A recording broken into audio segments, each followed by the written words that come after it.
¿Qué tal, amigos? Buenas noches y bienvenidos a un programa especial de Encuestas Más Análisis. Especial sencillamente porque llegaron las elecciones. Este es el último programa previo al 26 de octubre y ustedes están esperando lo que la mayoría de los uruguayos están esperando. No todos, pero lo que la mayoría. Saber qué va a pasar el domingo. Hay un nivel de ansiedad, de sensibilidades que están a flor de piel y con Intercónsul vamos a tratar de ayudarlos a dilucidar qué es lo que probablemente, a nuestra interpretación, va a suceder el 26 de octubre. De todas formas, siempre es mejor que compren el diario del lunes 27. Sí. Ahí lo van a tener más claro lo que pasó el 26 de octubre. Buenas noches, Juan Carlos. Buenas noches. Así saludamos a la audiencia.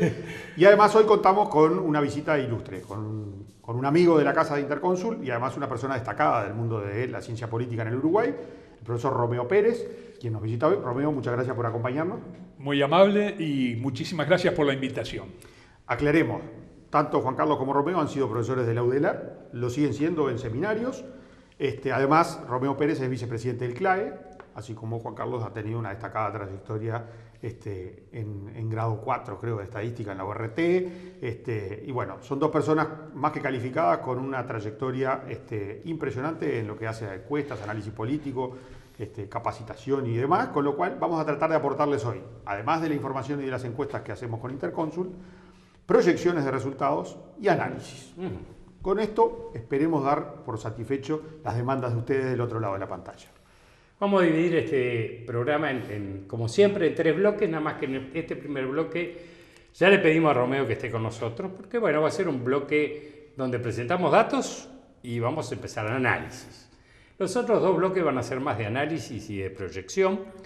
En el segundo bloque pretendíamos mostrar lo que desde el punto de vista de Intercónsul puede ser el resultado del 26 de octubre, basado obviamente en la encuesta. Y en el tercer bloque vamos a analizar la campaña, las perspectivas, un posible balotaje y todas las cosas que surgen de los datos. Y por eso la presencia hoy acá de Romeo Pérez para tener una tercera visión, sobre externa a Intercónsul, además, y que nos puede ayudar. Externa a Intercónsul. Empezamos con la muestra, con la última encuesta de Intercónsul. La última encuesta de Intercónsul duró 8 días. Fue más larga porque quisimos abarcar toda la semana, que fue desde el 11 de octubre al 20, o sea, poder ver cómo también evolucionaba, y fue de 1.400 encuestas. Encuesta relativamente grande, a lo que se acostumbra hacer en Uruguay. Intercónsul siempre hace encuestas de 900 casos, esta vez hizo de 1.400 para tener más seguridad y mejor aproximación. Reducir el margen de error también. Claro, y reducir el margen de error, que es del 2,6%, ya no del 3%. Sale mucha plata reducir el margen de error, si no lo reduciríamos. Dice, ¿por qué tienen error y no lo reducen al 0%? No es el 0% de errores si encuestamos a todos los uruguayos. Es el censo, ¿verdad? Censo. Entonces eso es imposible. Bueno, salvo los censos en Uruguay, que pueden tener sus errores. Claro, los censos en Uruguay exactamente tienen error, a pesar de que no debería haberlo. Y bueno, vemos ya... Veamos entonces los resultados de la encuesta. De la encuesta de 1.400 casos. Ahí estamos viendo que el Frente Amplio obtuvo el 42% de la intención de voto, el Partido Nacional el 32%, el Partido Colorado el 14%, Partido Independiente 3%, Unidad Popular o Alianza Popular 1%, el PERI también con un 1%, ahora después vamos a aclarar estos 1% cómo se comportan, otros o en blanco 2%, no sabe, no contesta 5%. ¿Qué es lo que estamos viendo allí? Bueno, tampoco hay demasiadas sorpresas con respecto a la anterior medición. No. Ha sido una campaña con avances paulatinos y de hecho en la anterior teníamos un 6% indecisos, ahora tenemos un 5% a una semana de las elecciones. Ahí siempre hay algún de ese 5 o un 1% que es gente que tiene decisión pero no la dice. Y siempre tenemos algún voto inseguro, que está adjudicado a uno de los partidos, pero que podría llegar a en realidad es otro 4% más que podría cambiar su voto, ellos mismos admiten que podría cambiar su voto en la última semana. En principio dicen voto a tal, pero No estoy totalmente seguro y podría votar a este otro.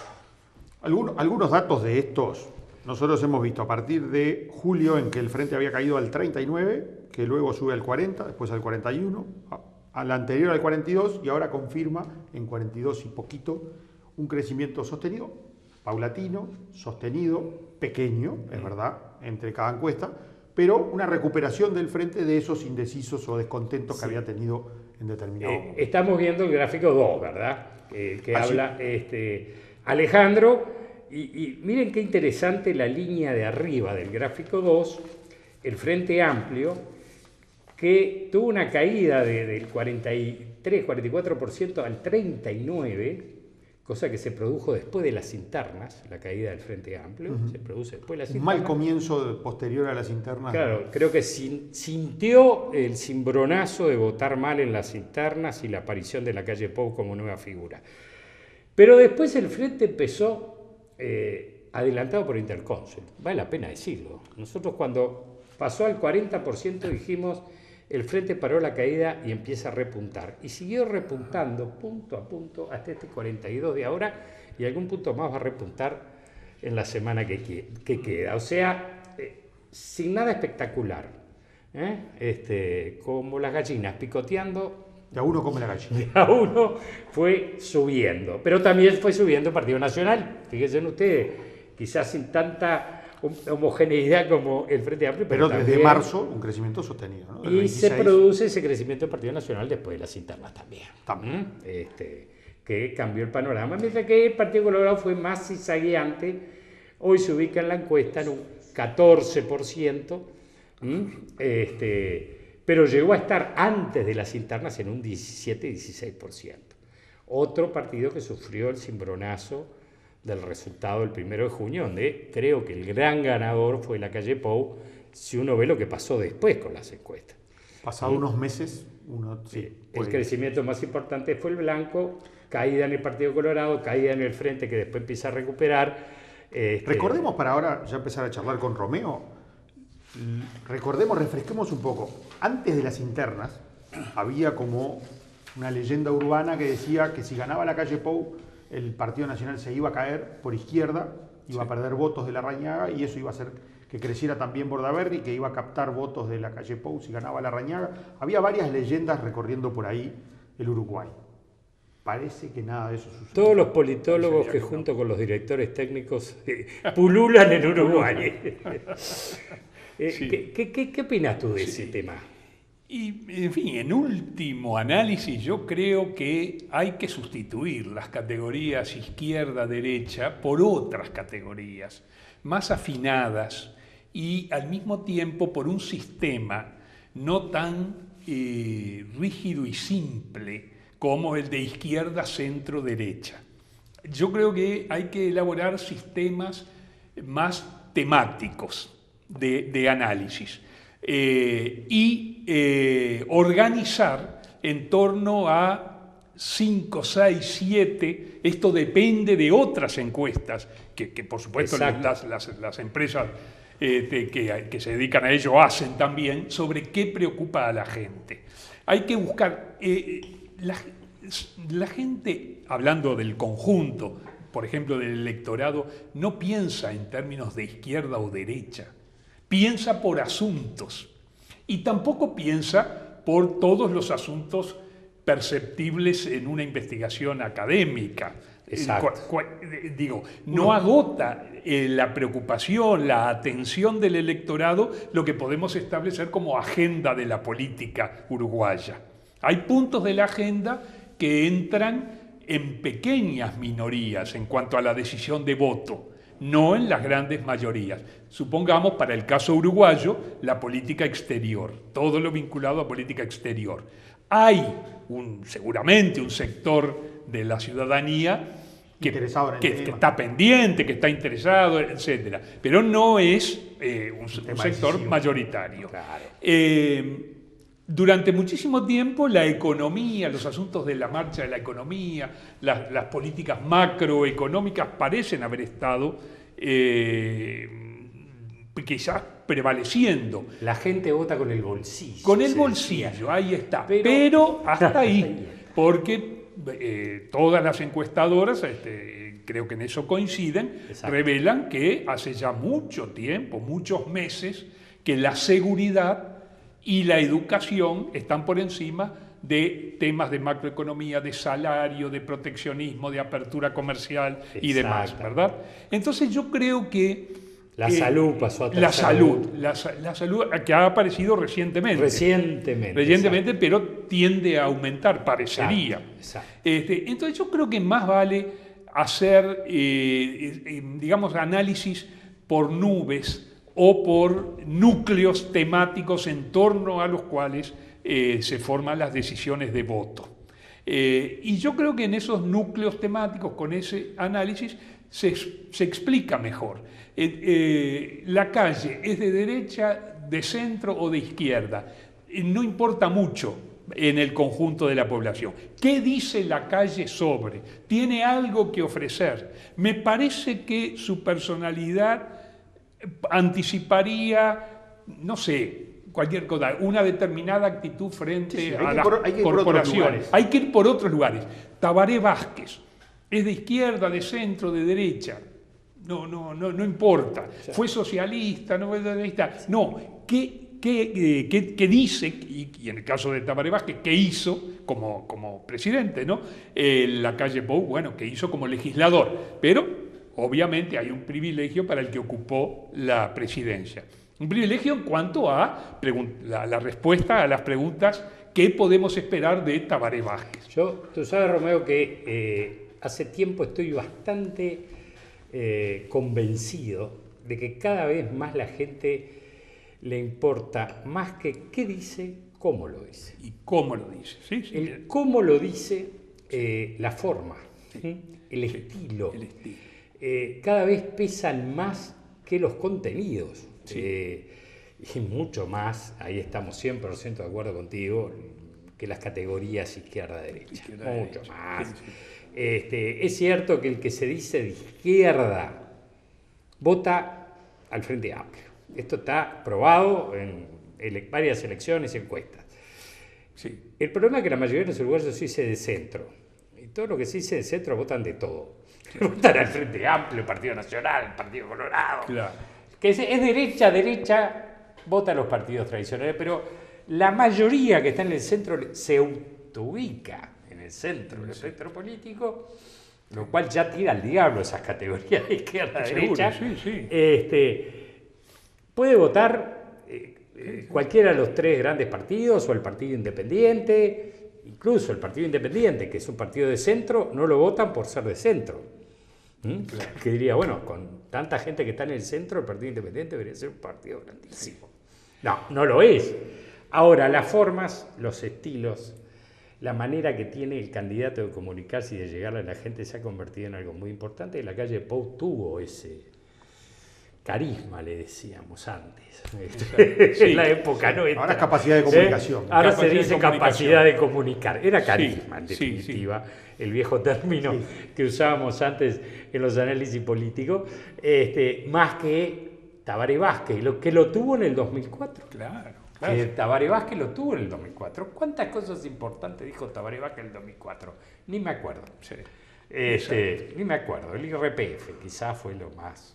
Y tampoco fue lo más novedoso. Y no estuvo muy en No el estuvo en la centro campaña, tampoco. Sí. Lo más novedoso, pero el estilo Tabaré Vázquez encantó, maravilló.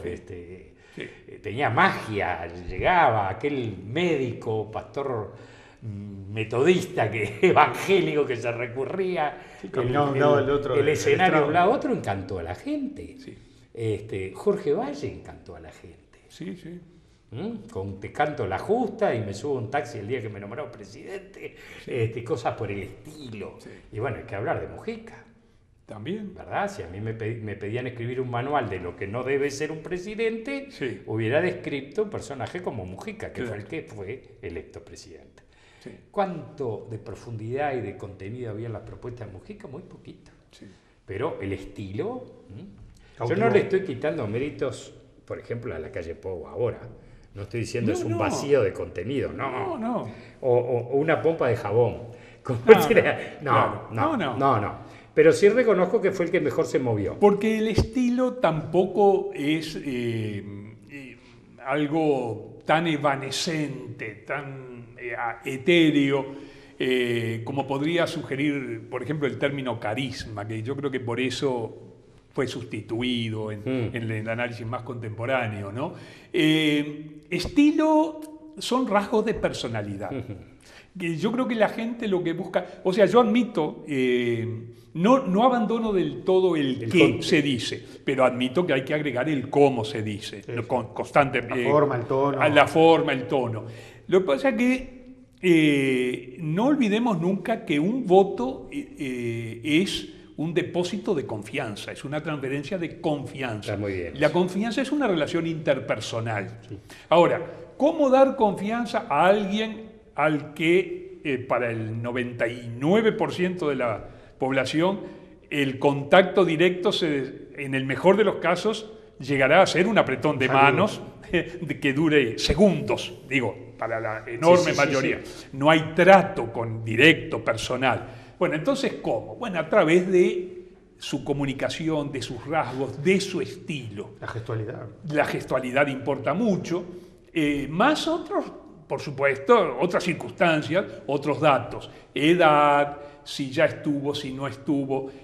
Hay mucho dato también ambiguo. Por ejemplo, el haber sido ya titular de un cargo para el cual se vuelve a alguien a postular, llámese Sanguinetti en su momento, llámese Luis Alberto Lacalle Herrera, llámese Tabaré Vázquez, puede ser factor a favor, factor en contra. En el mismo acto electoral. Bueno, no, yo confío porque ya estuvo. Sí. Y otro, no, yo quiero que se intente lo que no intentó fulano de tal. Son datos ambiguos. Ahí hay algo mágico que es, uno sabe lo que puede esperar de alguien que ya estuvo, sí, pero no sabe lo que puede esperar de alguien que no estuvo. Sí. Entonces, la capacidad de generar credibilidad en alguien nuevo es mucho más costosa, es mucho más difícil de hacerse que de alguien que ya estuvo. Es verdad. Entonces, ¿cuál es el dato base si uno tuviera que buscar y decir, bueno, ¿dónde tengo que anclar para que la gente deposite el voto en favor mío? Bueno, en que la gente le crea. ¿Cómo hacer para que la gente le crea? Bueno, ahí tiene que ver con rasgos. Por ejemplo, el tan denostado hecho de la bandera. Ahí lo demostró como un tipo genuino. Sí, yo creo que sí. Ver, desde el punto de vista de comunicación y político, uno podría decir, bueno, fue una burrada. Eso no lo debería haber hecho nunca. Ahora, después que pasa el tiempo, uno dice, él se mostró como es. Sí. En el acierto o en el error. Después de eso ya cada uno se pare de cada lado y no importa al final del día. Lo que le importa a él es que transmitió que él es genuino. Sí. En el acierto o en el error él es genuino. Como ya lo había hecho. Él ha tenido lenguajes de gestos y actos. Es que los lenguajes gestuales son en una campaña tan importantes como los verbales. Exacto. A mí me parece que la bandera de Lacalle Pou no fue la bandera un error.